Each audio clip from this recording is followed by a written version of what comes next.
Solar power. In Michigan? My brother David's laughter echoed through our parents' kitchen. Better hope those panels can run on rain and snow, little sister. I kept my focus on my laptop screen, where complex engineering diagrams filled the display. 5 years of research, 3 pending patents, and a revolutionary energy storage system. But all my family saw was their naive little sister chasing impossible dreams. She's been like this since graduation. My sister Samantha chimed in, stirring her coffee. How long are you going to waste Dad's investment money on this fantasy, Caroline? What they didn't know was that Dad's initial $50,000 investment was already paying off. The prototype in my garage was exceeding all expectations, and 3 major venture capital firms were quietly competing for a chance to fund full-scale production. At least get a real job while you're working on this project, Mom suggested gently. Anderson Electronics is always hiring engineers, and with your MIT degree. I have a real job, I interrupted, running my own company. David snorted. 2 employees in a garage isn't a company. It's a hobby that's burning through Dad's retirement fund. If only they knew those 2 employees were Dr. James Chen, former head of energy research at Tesla, and Dr. Sarah Martinez, who'd written her dissertation on the very technology we were perfecting. They both left prestigious positions to join my hobby, believing in my vision of revolutionizing renewable energy storage. The prototype testing is almost complete, I said, trying to keep my voice level. We're looking at production facilities now. Production facilities. Samantha laughed. For what? Solar panels that might work 3 months out of the year. I closed my laptop, tired of the same old arguments. They've been dismissing my work ever since I turned down a 6-figure job at Google to start Nova Energy Solutions. Even Dad, who'd believed in me enough to invest initially, was starting to show doubt. You'll see, I said quietly, standing up. Sooner than you think. Later that night, in my company's garage facility, actually a converted warehouse space with state-of-the-art labs, I watched Dr. Chen run another test cycle on our prototype. Numbers are holding steady, he reported, eyes bright with excitement. Energy density is 30% higher than our initial projections. This isn't just revolutionary, Caroline, it's going to change everything. I smiled, remembering all the nights we'd work here, perfecting what everyone else said was impossible. Our system didn't just store solar energy more efficiently, it solved the fundamental problem of renewable energy, consistent power delivery regardless of weather conditions. My phone buzzed. Another message from Morgan Stanley. They were getting aggressive about investment opportunities, especially after their technical team had reviewed our preliminary test data. Goldman Sachs called again, Sarah mentioned, looking up from her computer. They're offering $50 million for a 15% stake. I shook my head.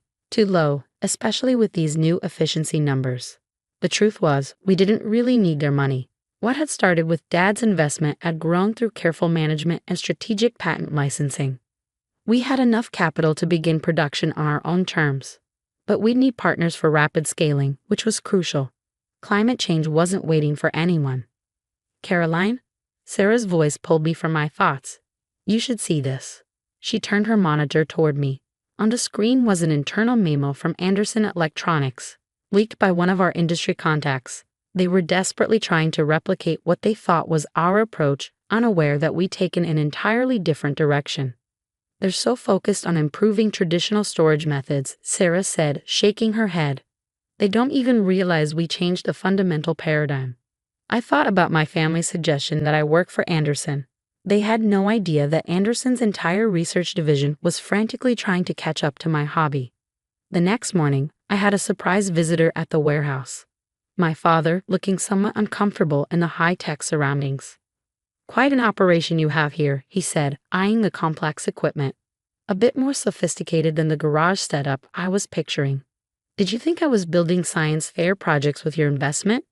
He had the grace to look embarrassed. Your siblings mean well. They're just worried about you throwing away a promising career on what, Dad? On solving one of the biggest challenges in renewable energy, on building something that could help address climate change. Before he could respond, Dr. Chen emerged from the lab area. Caroline, the latest stability tests are complete. We're seeing zero degradation after 10,000 cycles. He noticed my father and extended his hand. Dr. James Chen, you must be Mr. Adams. Your daughter is doing remarkable things here. Dad's eyes widened as he recognized the name. Dr. Chen, from Tesla? You work here? Left a division chief position to join Caroline's team, James confirmed. Best decision I ever made. What she's developed, it's going to revolutionize the industry. I led Dad through the facility, explaining our technology in terms he could understand. His expression shifted from skepticism to amazement as he saw the scale of what we built. But why all the secrecy? He asked finally. Why let everyone think you're just tinkering in a garage? Because right now, everyone's looking in the wrong direction, I explained. While they're trying to improve existing technology, we've developed something entirely new.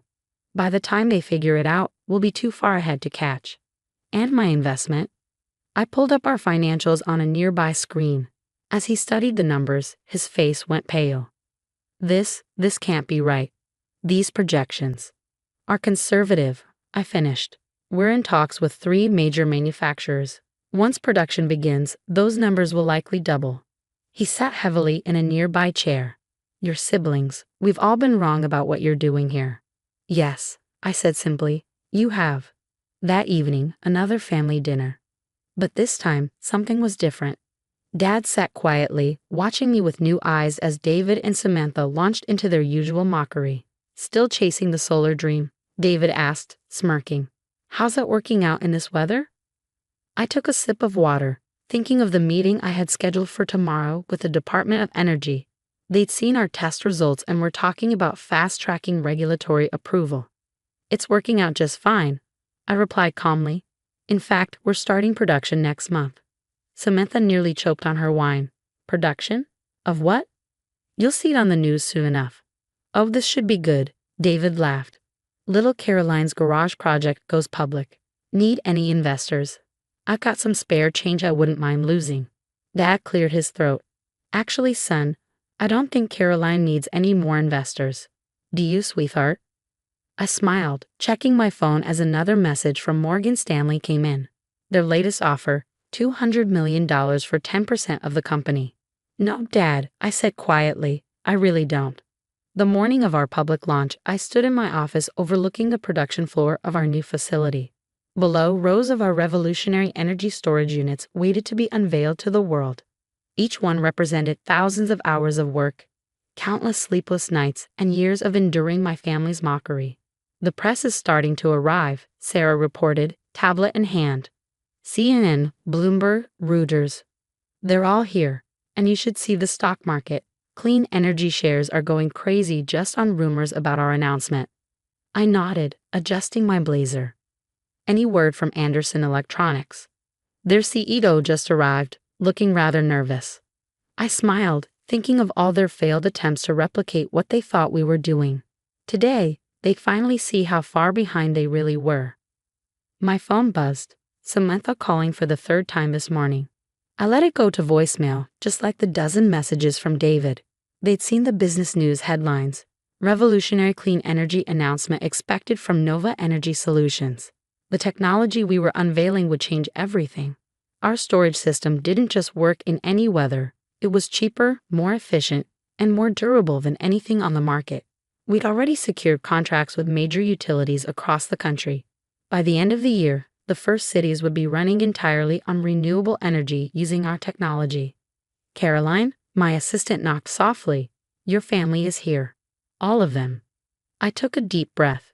Show them to the VIP seating area. Front row. The presentation was scheduled for 10 a.m. At 9:55, I peeked through the curtain at the packed auditorium. Industry leaders, government officials, and media filled every seat. In the front row, my family sat looking somewhat shell-shocked as they took in the scale of the event. At exactly 10, I walked onto the stage. The room fell silent. 5 years ago, I began. Everyone said it was impossible. That solar power couldn't be reliable enough, that storage technology wasn't advanced enough, that renewable energy would always be a supplement to fossil fuels. I clicked a button, and behind me, a massive screen showed real-time data from our test facilities. They were wrong. Today, Nova Energy Solutions is proud to introduce the future of clean energy. For the next hour, I laid out exactly what we'd accomplished: the revolutionary storage technology, the unprecedented efficiency rates, The contracts already signed with major utilities. The production facilities ready to begin mass manufacturing. By the end of next year, I concluded, the first cities in America will be running on 100% renewable energy, 24 hours a day, regardless of weather conditions. And that's just the beginning. The room erupted in applause. In the front row, my family sat frozen. David's mouth hung open. Samantha's face had gone pale. Dad just smiled, nodding proudly. The press conference that followed was chaos. Questions about the technology, the contracts, the financial projections. Yes, we were already profitable. Yes, we had orders worth billions. Yes, I was now one of the youngest billionaires in the country. Finally, as the crowd began to disperse, my siblings approached the stage. Caroline, David started, his voice strained. We had no idea. I mean, this is incredible. Listen, I've been thinking, with my business experience, I could really help with. Let me stop you right there, I interrupted. Both of you have spent years mocking this company, calling it a hobby, a fantasy, a waste of time. But we didn't know, Samantha protested. If you just told us what you were really working on, would it have mattered? You didn't believe in me. You didn't believe in clean energy. You didn't believe in any of this. We were wrong, David admitted. But we're family. Surely that counts for something. I looked at them thoughtfully. You know what? You're right. Family does count for something. Their faces lit up with hope. So I'm going to give you both an opportunity, I continued. Entry-level positions. Same as any other applicant. You'll start at the bottom, earn every promotion, and prove yourselves just like everyone else. Entry level? Samantha sputtered. But I have an MBA from. Take it or leave it, I said firmly. But understand this, if you accept, you'll be employees. Not executives, not advisors. Employees who will be held to the same standards as everyone else. They exchanged glances, swallowing their pride. When can we start? David asked quietly. 1 year later, I stood in that same office, watching our expanded production floor hum with activity. We'd grown from 2 employees in a garage to over 5,000 across 3 facilities. Our stock price had tripled since the IPO. Cities around the world were adopting our technology. David worked in sales, learning the technology from the ground up. He'd actually become quite good at explaining our systems to potential clients, though his initial arrogance had earned him some hard lessons from his supervisor. Samantha started in project management, where her MBA finally proved useful. Once she learned to listen to the engineers and scientists she worked with. She'd recently earned her first promotion through genuine merit rather than family connections. Ms. Adams. My assistant interrupted my thoughts. Anderson Electronics is on line 1. I think it's their 4th buyout offer this month. I smiled, remembering Mom's suggestion that I work for them. Tell them the same thing as always. Nova Energy Solutions isn't for sale at any price. My phone buzzed with a text from Dad. Proud of you, sweetheart, not just for what you built, but for how you built it. Later that day, during our weekly executive meeting, I watched David give a sales presentation while Samantha shared project timelines. They were different people now, humbler, harder working, finally understanding what it meant to earn success rather than expect it. Impressive progress, I told them afterward. Keep this up and you might make management in a few years. A few years? David looked pained, then caught himself. I mean, yes, of course. Thank you for the opportunity. Samantha just nodded, having learned the value of listening more and talking less. As they left my office, I thought about how far we'd all come. My siblings had finally learned that success comes from innovation and hard work, not mockery and entitlement. I had proven that believing in yourself matters more than having others believe in you. And somewhere in Michigan, solar panels were powering thousands of homes through rain, snow, and darkness, proving that sometimes the craziest dreams are the ones most worth pursuing. The next morning, I called an all-hands meeting, standing on a podium overlooking thousands of employees, including my once skeptical siblings. I announced our next innovation, a breakthrough in fusion energy technology. They say it's impossible, I told the crowd. They say it's decades away. They say it can't be done.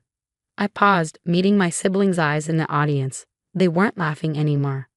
But that's what they said about us 5 years ago, and look where we are now. The room erupted in applause. In the back, I spotted Dad wiping tears from his eyes. Mom was beaming with pride. Even Anderson Electronics CEO was there, probably planning another buyout offer. But I wasn't focused on them. I was watching my siblings, who now understood what I'd known all along. The best revenge isn't proving others wrong. It's proving yourself right over and over again. As I left the stage, David caught up with me. "Hey, about all those times I laughed at your hobby." I cut him off with a smile. "Water under the bridge. But you might want to pay attention to the fusion project. Could be another one of my crazy, impossible ideas that just might work." He nodded earnestly. "Oh, I'm done doubting you. In fact, I've already signed up for night classes in nuclear physics." That's when I knew my siblings had truly changed. Success hadn't just transformed my company, it had transformed my family. And that, even more than the billions or the technological breakthroughs, might be my greatest achievement yet.